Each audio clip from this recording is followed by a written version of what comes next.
After the satisfying click of the final signature, Margaret Ellen Whitmore set down the pen and looked at the stack of papers that had just ended her 68-year marriage. The attorney's office smelled of leather and old books, a scent that reminded her of Harold's study, the room where he had spent decades avoiding her. She was 92 years old, and for the first time in her adult life, she was completely alone. The drive back to the house she had shared with Harold felt different now. Every familiar landmark seemed to mock her with memories she no longer wanted to carry. The oak tree where their children had hung a tire swing, now massive and gnarled. The corner store where she had bought groceries for 7 decades, watching it transform from a family business to a chain convenience store. The church where they had renewed their vows at their 50th anniversary, a ceremony that had felt hollow even then. Her daughter Patricia was waiting in the driveway when Margaret pulled up. At 65, Patricia had her father's stern expression and her mother's stubborn chin. She emerged from her luxury sedan with the purposeful stride of someone who had already made decisions on behalf of others. "Mother, I've spoken with the realtor," Patricia announced before Margaret had even closed her car door. "We can have this house on the market by next week. Richard and I have prepared the guest suite for you. It has its own bathroom and a lovely view of the garden." Margaret looked at the house where she had raised 4 children, buried 2 dogs, and slowly watched her marriage dissolve into polite indifference. The paint was peeling near the gutters. The garden she had once tended with such care had become overgrown during the years of Harold's illness and their subsequent estrangement. "No," Margaret said simply. Patricia's carefully maintained composure flickered. "Mother, be reasonable. You're 92. You can't possibly live alone. What if you fall? What if something happens in the night?" "Then something happens," Margaret replied. "I've spent 68 years being reasonable, Patricia. I've spent 68 years doing what was expected, what was proper, what kept everyone else comfortable. I'm done." The argument that followed lasted 3 hours and involved phone calls to Margaret's other children. Thomas, the eldest at 67, sided with Patricia from his retirement community in Florida. Elizabeth, 63, offered a more gentle version of the same concern from her home in Seattle. Only Michael, the youngest at 58, and the family's acknowledged black sheep, laughed when he heard his mother's declaration of independence. "Good for you, Mom," he said through the speakerphone. "It's about damn time." Patricia shot the phone a venomous look. "Michael, this is serious. Mother needs supervision. She needs care." "Mother needs to live her own life for once," Michael countered. "Let her be." After her children had exhausted their arguments and departed with promises to return and continue the discussion, Margaret sat alone in her living room as the evening light faded. The house felt enormous around her, filled with the accumulated weight of decades. Every piece of furniture held a memory, most of them tinged with the quiet disappointment that had defined her marriage. She had met Harold Whitmore at a church social in 1954. He had been handsome in his army uniform, recently returned from Korea with medals he never discussed and nightmares he never acknowledged. She had been 24, already considered nearly past marriageable age by the standards of the time. Their courtship had been brief and proper, their wedding modest and well-attended. The early years had held promise. Harold worked his way up at the manufacturing plant while Margaret kept house and raised their growing family. But somewhere along the way, the silences between them had grown longer. Harold retreated into his work, then into his study, then into a private world where Margaret was merely a housekeeper he happened to share a bed with. She had stayed because that was what women of her generation did. She had stayed for the children, then for the grandchildren, then simply out of habit. When Harold's health began to fail 5 years ago, she had nursed him with the same dutiful efficiency she had applied to everything else in their marriage. When he recovered enough to inform her that he wanted a divorce so he could marry his physical therapist, a woman 40 years his junior, Margaret had felt something unexpected: relief. Now, sitting in the gathering darkness, she realized she had no idea what to do with the freedom she had been given. The house would need to be dealt with eventually. Her finances, while adequate, would require attention. But beyond the practical matters, Margaret faced a question she had never been allowed to ask herself. What did she actually want? The answer came to her 3 weeks later, in the most unexpected way. Margaret had been sorting through boxes in the attic, a task she had been avoiding for years. Most of the contents were destined for donation or disposal, the accumulated detritus of a life lived for others. But in a corner, behind a stack of her children's old school projects, she found a box she had forgotten existed. Inside were her sketches from before her marriage. Architectural drawings, floor plans, elevation studies. In her youth, Margaret had dreamed of becoming an architect. She had even completed 2 years of study before her father's death had forced her to leave school and help support her family. Then Harold had come along, and the dreams had been packed away along with her textbooks and drafting tools. She spread the yellowed papers across the attic floor, marveling at the ambition of her younger self. The designs were rough by professional standards, but they showed genuine talent. Houses with flowing spaces and abundant natural light. Gardens integrated into living areas. Rooms designed for joy rather than mere function. At the bottom of the box, she found a photograph she had completely forgotten. It showed a house on the outskirts of town, a Victorian-era structure that had captivated her imagination during her college years. She had sketched it dozens of times, dreaming of one day restoring it to its former glory. The house had been abandoned even then, its owners long dead, and its heirs uninterested in the burden of its upkeep. Margaret stared at the photograph for a long time. Then she reached for her phone and called the one person she knew who might understand. Michael arrived 2 days later, driving up from his home in Portland in a truck that had seen better decades. At 58, he had his mother's eyes and his father's height, but none of Harold's rigidity. He had spent his life disappointing his father's expectations, working as a carpenter, a boat builder, a furniture maker. He had never married, never accumulated wealth, never achieved the conventional success his siblings had managed. But he had also never lost the spark of creativity that Margaret recognized in herself. "So," Michael said, settling into the kitchen chair that had always been his, "you want to buy an abandoned house and fix it up, at 92. "I want to do something that matters," Margaret replied. "I want to create something beautiful before I die. Is that so unreasonable?" Michael considered this. "The house you're talking about, the old Pemberton place, it's been empty for at least 10 years. Probably longer. It's going to be a disaster inside." "I know. The roof is probably shot. The plumbing will need to be completely replaced. The electrical system is likely a fire hazard." "I know. It's going to cost a fortune and take years." Margaret smiled.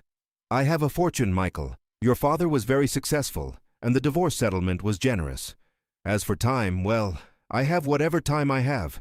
I'd rather spend it doing something meaningful than sitting in Patricia's guest suite waiting to die." Michael was quiet for a long moment.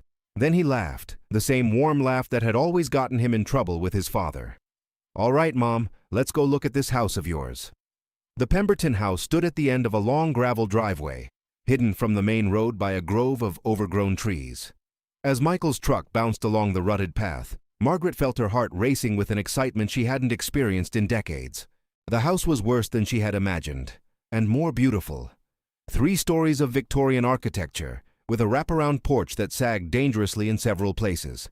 The paint had long since peeled away, leaving the wood beneath exposed to the elements. Windows were broken, shutters hung at crazy angles, and the front steps had collapsed entirely. But the bones were good. Margaret could see that immediately. The foundation appeared solid. The main structure still stood proud despite years of neglect. The decorative trim that had once made the house a showpiece was damaged but not destroyed. The proportions were elegant, the design thoughtful. "It's perfect," Margaret breathed. Michael helped her navigate the treacherous approach to the house, holding her arm as they picked their way through the overgrown garden. What had once been formal landscaping had become a wild tangle of roses and weeds, beautiful in its chaos. The front door hung open, its lock long since rusted away.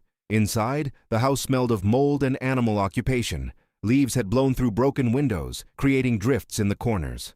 The wallpaper hung in strips, revealing layers of earlier decoration beneath. The floors were warped and stained, the ceilings water-damaged and sagging.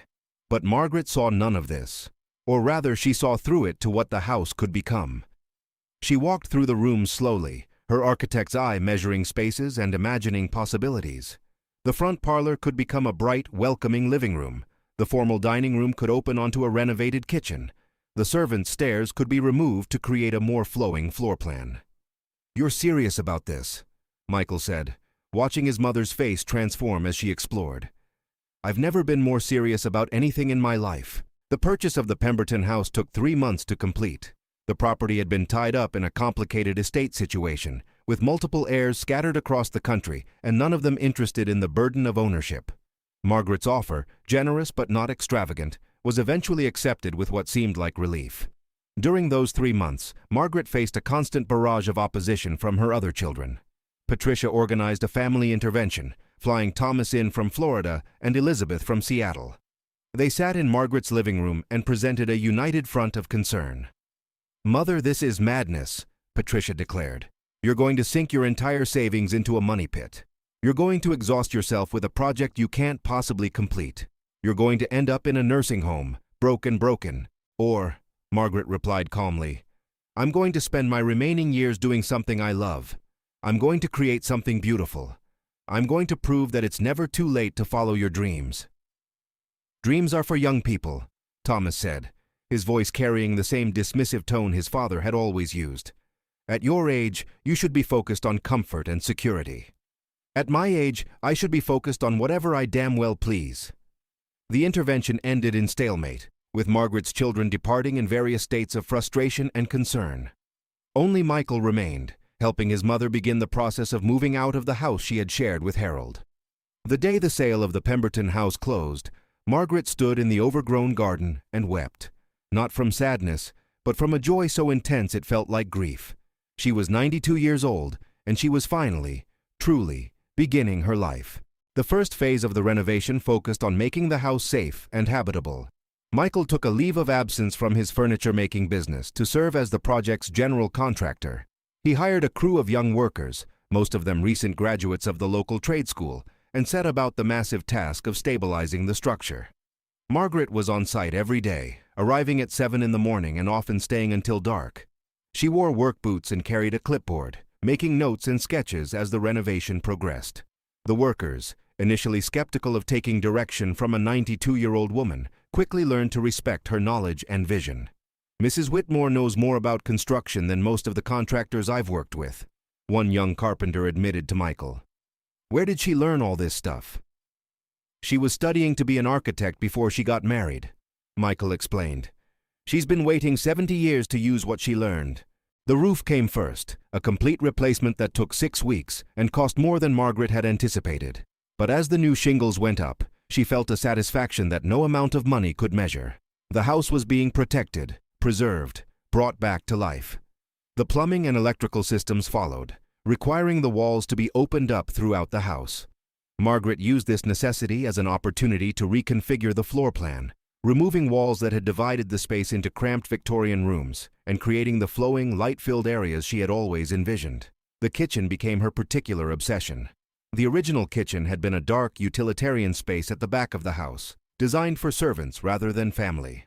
Margaret redesigned it as the heart of the home, with large windows overlooking the garden, an island for gathering, and modern appliances integrated into cabinetry that honored the house's Victorian heritage. "You're going to cook in this kitchen?" Patricia asked during one of her reluctant visits to the site. "Mother, you've never enjoyed cooking." "I've never had a kitchen worth cooking in," Margaret replied. "I've never had a kitchen that was mine." As the months passed, the house began to transform.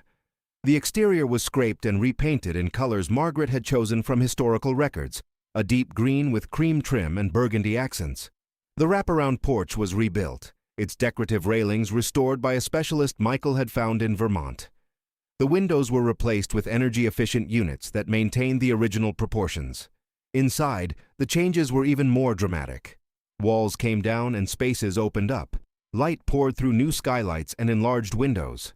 The floors were refinished, revealing beautiful hardwood that had been hidden under decades of grime. The fireplaces, 5 of them throughout the house, were restored to working condition. Margaret made decisions that surprised everyone, including herself. She chose bold colors for the walls, deep blues, and warm terracottas that would have scandalized her mother's generation. She selected furniture that was comfortable rather than formal, pieces that invited sitting and conversation. She hung art that she actually liked, rather than pieces chosen to impress visitors. "This doesn't look like you, Mother," Elizabeth observed during a visit. "It's so vibrant." "This is exactly me," Margaret replied. "This is who I've always been, underneath all the expectations and obligations. This is who I would have been if I'd been allowed to choose." The garden became another focus of Margaret's attention. She hired a landscape designer, a young woman named Sarah, who had recently started her own business after years of working for larger firms. Together, they developed a plan that honored the property's Victorian heritage while creating spaces for modern living. The formal gardens near the house were restored, with period-appropriate plantings and carefully maintained beds. But beyond them, Margaret insisted on wilder areas, meadows of native flowers and groves of fruit trees. She wanted a garden that would attract birds and butterflies, a garden that would feel alive rather than merely decorative. "My mother's garden was always perfect," Margaret explained to Sarah. "Every plant in its place, every edge trimmed, every leaf raked. I spent my childhood being told not to touch, not to run, not to disturb the perfection. I want a garden where children can play, where people can pick flowers without asking permission, where nature is welcomed rather than controlled." Sarah, who had spent years creating the kind of rigid, formal gardens that wealthy clients demanded, found herself inspired by Margaret's vision. Together, they designed spaces that flowed naturally from one to another, that changed with the seasons, that invited exploration and discovery. The renovation took 2 years. 2 years of early mornings and late nights, of problems solved and setbacks overcome, of budgets exceeded and timelines extended. 2 years of Margaret's children alternating between concern and grudging admiration. 2 years of Margaret herself growing stronger and more confident, as if the act of creation was feeding something essential in her soul. On her 94th birthday, Margaret hosted a party at the house. The renovation was not quite complete. There were still rooms to be finished, details to be addressed, but the transformation was undeniable. The house that had stood abandoned and decaying was now a warm, welcoming home. All 4 of her children attended, along with their spouses, her 11 grandchildren, and her 7 great-grandchildren. The house was full of noise and laughter, of children running through the gardens and adults gathered in the kitchen, of the kind of joyful chaos that Margaret had always craved but never been allowed to create. Patricia, who had been the most vocal opponent of the project, found herself standing in the living room, tears streaming down her face. "Mother, it's beautiful," she admitted. "I never imagined it could be this beautiful." "Neither did I," Margaret replied. "That's the thing about dreams, Patricia. They always turn out differently than you imagine. Sometimes worse. But sometimes, if you're very lucky, they turn out better." The house became more than just Margaret's home. It became a gathering place for the family, a destination for holidays and celebrations.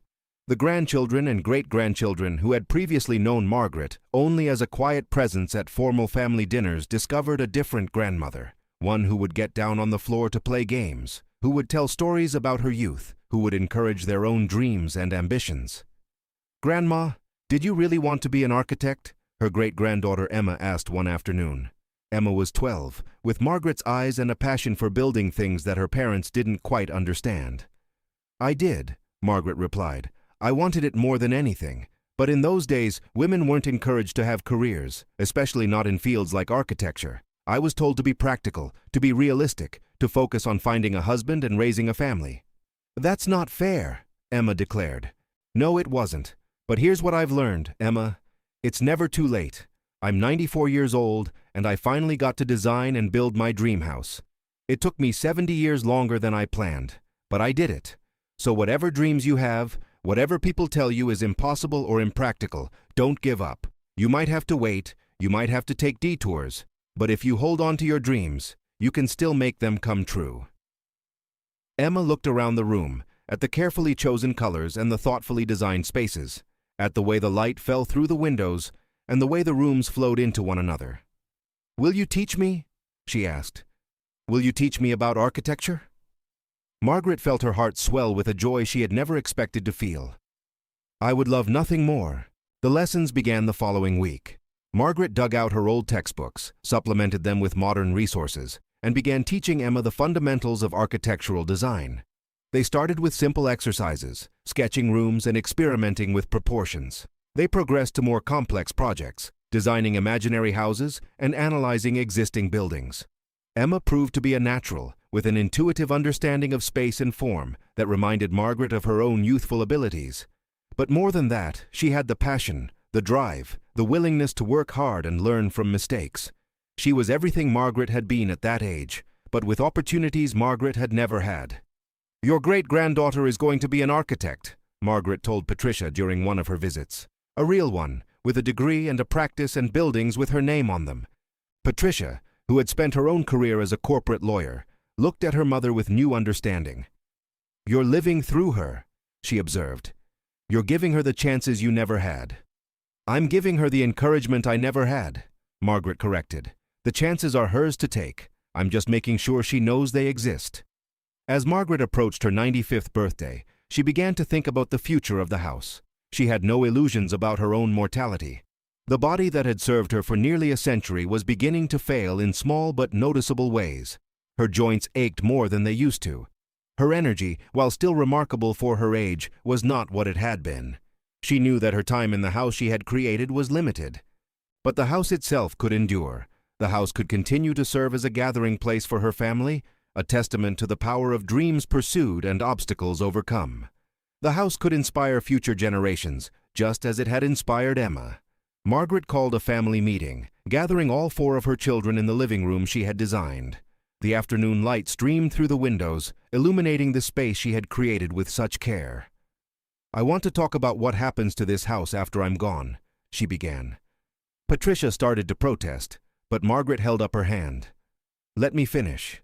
I know none of you want to think about this, but I'm 94 years old. I've had a good life, a much better life in these last few years than in all the decades before. But I need to know that what I've created here will continue." She outlined her plan. The house would be held in a family trust, available for any family member who wanted to use it.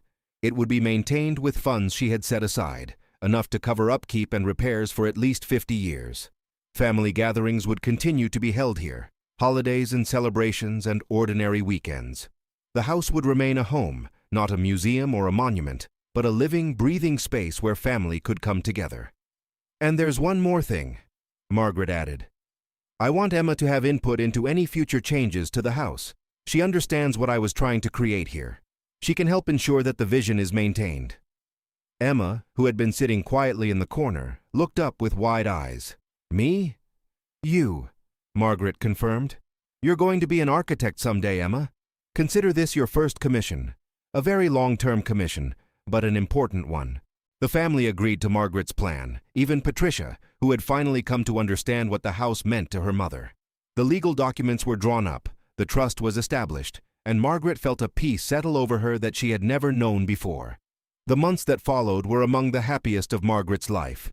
She continued to work on the house, adding small touches and refinements. She continued to teach Emma, watching her great-granddaughter's skills develop and her confidence grow. She hosted family gatherings and welcomed visitors, sharing the story of the house and the lessons she had learned in creating it.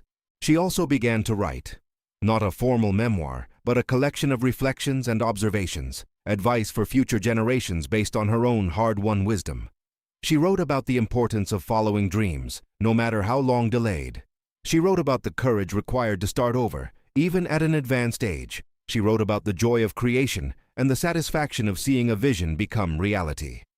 "Don't wait," she wrote in one passage. "Don't wait for permission. Don't wait for the perfect moment. Don't wait until you feel ready.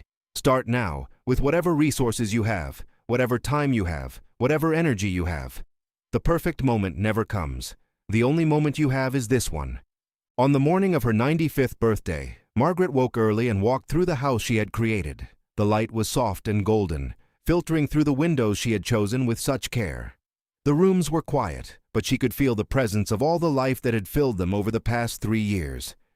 She ended her walk in the kitchen, the heart of the home she had designed. She made herself a cup of tea and sat at the island, looking out at the garden she had planted.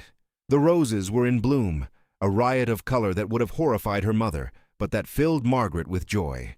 She thought about all the years she had spent living a life that wasn't truly hers, the decades of duty and obligation, of suppressed dreams and unfulfilled potential. She thought about the courage it had taken to start over at 92, to buy an abandoned house and transform it into a home. And she thought about what she had learned in the process, that it was never too late to begin. That age was not a barrier to creativity or accomplishment, that the dreams we carry with us, even when buried for decades, never truly die. The family began arriving mid-morning, cars pulling up the gravel driveway that was now smooth and well-maintained. Children spilled out onto the lawn, running toward the garden with shouts of excitement. Adults followed more slowly, carrying dishes for the potluck lunch that had become a family tradition. Margaret watched from the porch, surrounded by the house she had created and the family she had raised. Patricia was directing traffic, as always, but with a warmth that had been missing in earlier years. Thomas was helping his grandchildren explore the garden, pointing out the birds that had made their homes in the trees Margaret had planted. Elizabeth was in the kitchen, arranging flowers in vases Margaret had chosen. Michael was on the porch beside her, quiet and content. "Happy birthday, Mom," he said, squeezing her hand. "It is," Margaret replied. "It truly is." The party lasted all day, filled with food and laughter and the kind of joyful chaos that Margaret had always craved. Stories were told and memories shared. Children played games in the garden while adults gathered in the kitchen. The house was full of life, exactly as Margaret had envisioned. As the sun began to set, Emma found her great-grandmother sitting alone on the porch, watching the light fade over the garden. "Grandma, can I ask you something?" "Of course, sweetheart." Emma sat down beside her, her young face serious.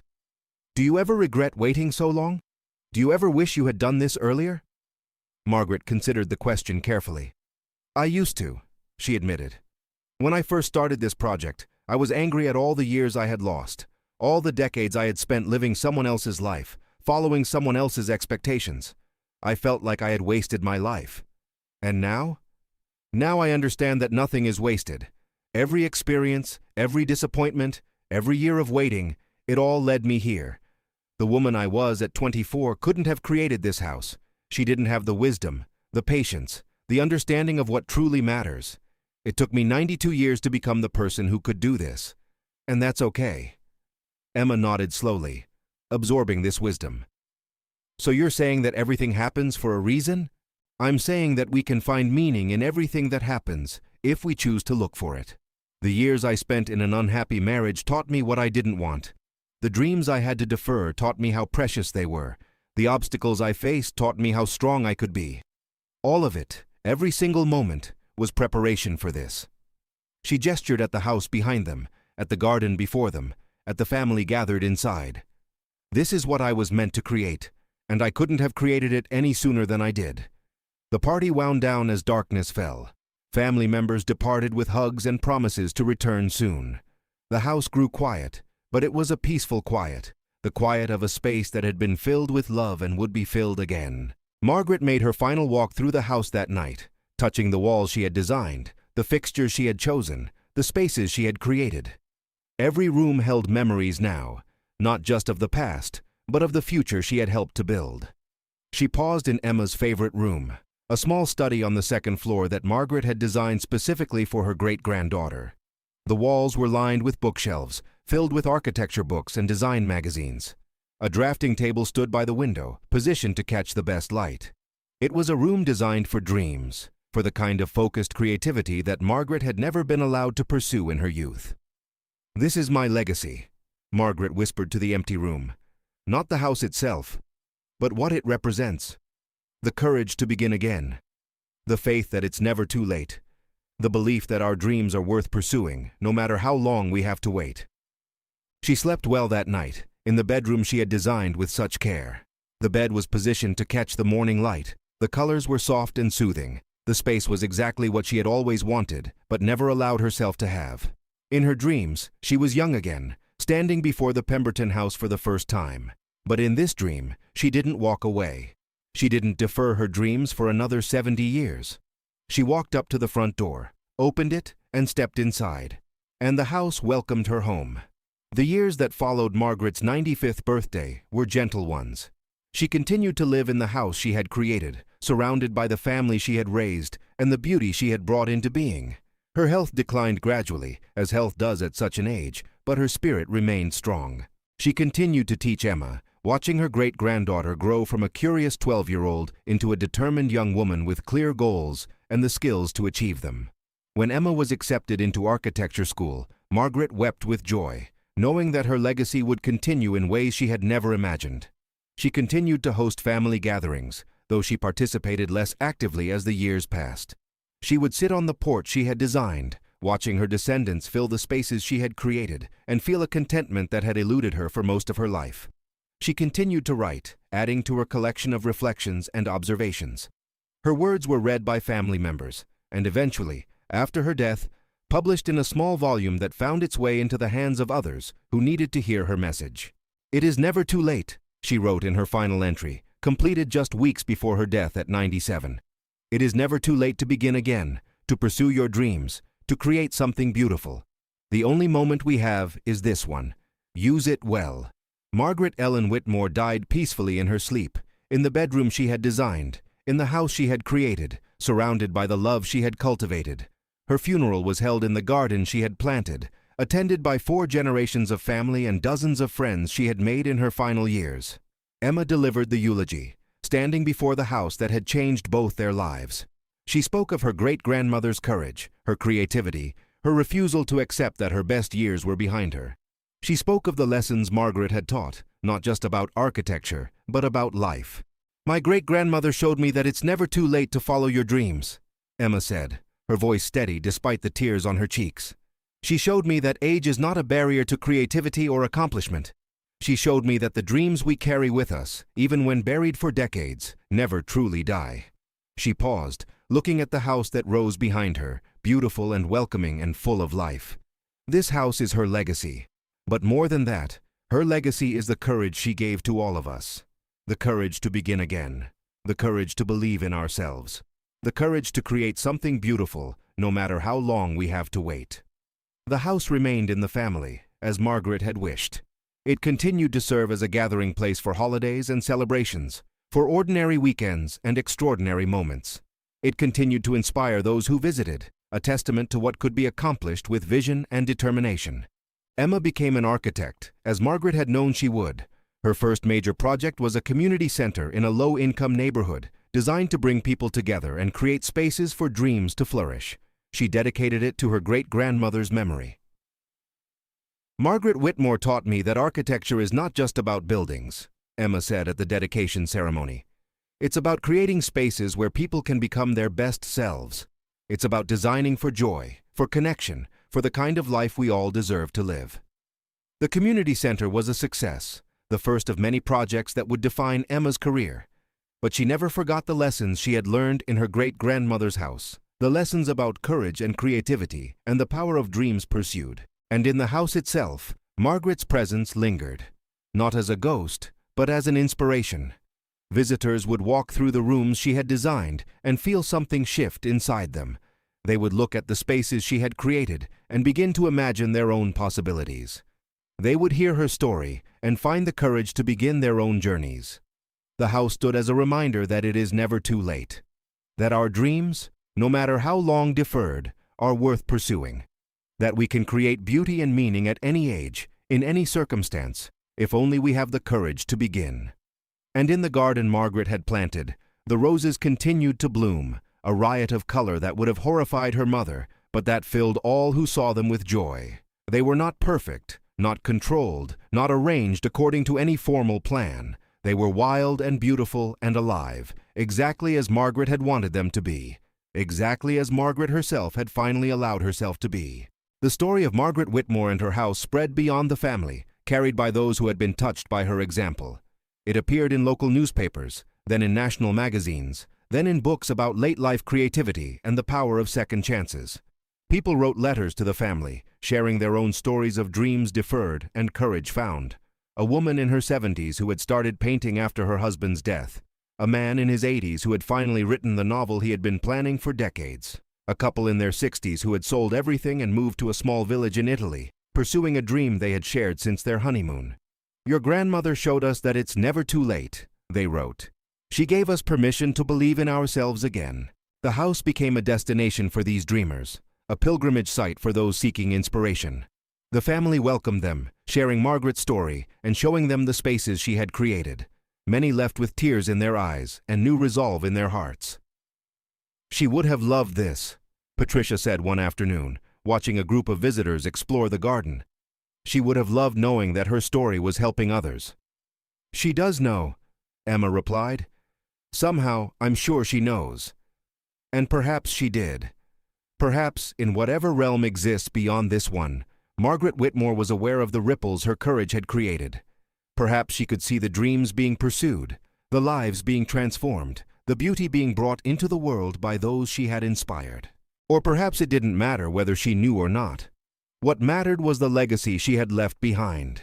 Not just the house, beautiful as it was. Not just the family, loving as they were.